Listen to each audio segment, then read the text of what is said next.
How's Brandon doing? Good. He was out there in every drill yesterday. Took a few plays off, but I think he'll be fully out there today, so nothing to be alarmed about. How are you doing now that you've gotten through training camp? When you go back to last year, the struggle after the ankle, how are you feeling going into week one? Feeling good, looking good. Yeah, this year is totally different. Ankle that's fixed versus one that's hanging on by a thread, so it'll be a lot easier to play this year for me. I mean, it's been kind of like that for like the past few years, right? So like, Yeah. how much of a difference? I mean, just the fact that you're fully healthy going into the season, how much of a difference you think that can make? Something you don't really have to think about anymore. But just getting through that the past few years, I feel like has made me mentally stronger. And playing this position, there's lots of guys that have been banged up at the O-line position. Guys playing through broken, fingers, hands, torn MCL. So it is what it is. So glad to be out there though. One thing that Staff said in the spring in terms of the left tackle competition was trying to find a guy who would move like everybody else. How is Jordan coming along on that front? Jordan's like I said, man. Jordan's a freak of nature. He's he's 370, 380, can move as well as he wants to. With him, it's just going to be game reps. More games he plays, the better he's going to be. And so we'll see. He's just stacking. He had a few games last year, and hopefully, have a lot this year. How good do you think he can be? Good as he wants. I mean, there's nobody in the NFL that's been that big, that size, that can move like that. So Ogden was there. I'm not trying to compare him to Ogden, but Ogden wasn't that big. I mean, I've never seen a guy that big. He's massive. Lane, you're obviously close with Jalen. How do you think he responded to getting that captain tag, and why do you think he deserves that? Just by the way he carries himself, how he works, and really, as far as emotionally, he doesn't get too high or too low. He still stays pretty much the same throughout, every situation. So nothing's really changed from his perspective.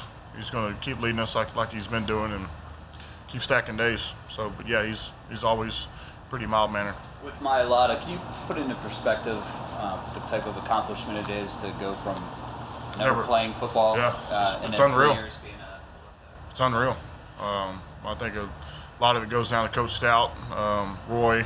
He gets coached hard. We all get coached hard, but going through the growing pains and instead of shying away from adversity, keep pushing through and slow. Just keep developing and getting better and better, and that's what he's going to keep doing and be as good as he wants to be. I'm sorry. We know how difficult it is sometimes to go out there and play when you're not 100%.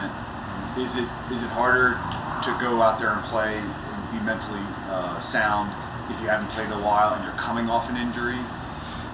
Yeah, but it's that's why we practice. So it's one thing to last year I wasn't practicing. I was just going out there and playing. So it's totally different than I've been through training camp. I've been through practices. Haven't missed anything. So yeah, big difference there from that standpoint. From the outside, there's a lot of curiosity about what this offense is going to look like. Do you have that same type of curiosity?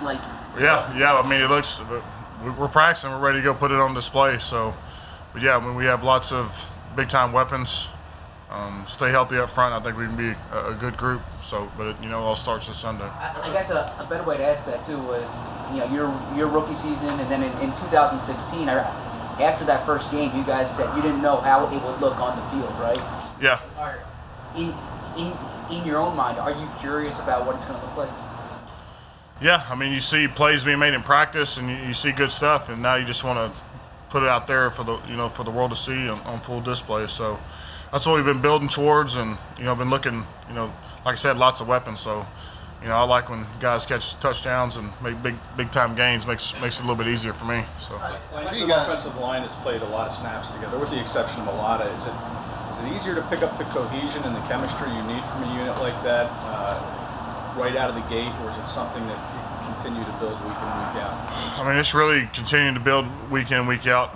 We have lots of guys play football. Mailata, is first really starting from the first game. So, but he's next to Isaac. Isaac's played a lot of football, so his communication's been good. And like I said, man, he's been looking really, really good in practice. And now it's just staying healthy and game to game and dominating. What have you seen from Atlanta? Obviously a new scheme, but Dean's been around for a long time, Dean Pease. Do you just go back and sort of look like? Yeah, he was at Tennessee, so we watched some Tennessee stuff. But they do a good job of disguising things. Really good, really active D-line, run lots of games, and got another guy that was here, Stephen Means, who I have a lot of respect for. I feel like maybe a better player. Got him, Grady Jarrett there in the middle, so a very active D-line. Lane, we talk a lot about Stout, but what does Roy bring to the offensive line room, and what's his kind of role with you guys in practice? Have you seen Dracula's helper?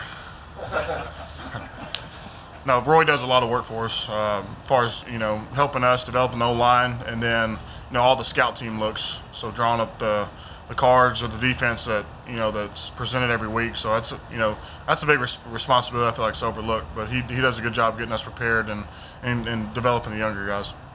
Lane, we asked you a lot about Jalen, but what's the confidence level in Miles Sanders and what he could potentially do in helping you? Yeah, I think he had a good year last year, times that he was given the ball. So now we just got to do a good job blocking up front and have some big gains, and I think we'll continue to keep giving him the ball.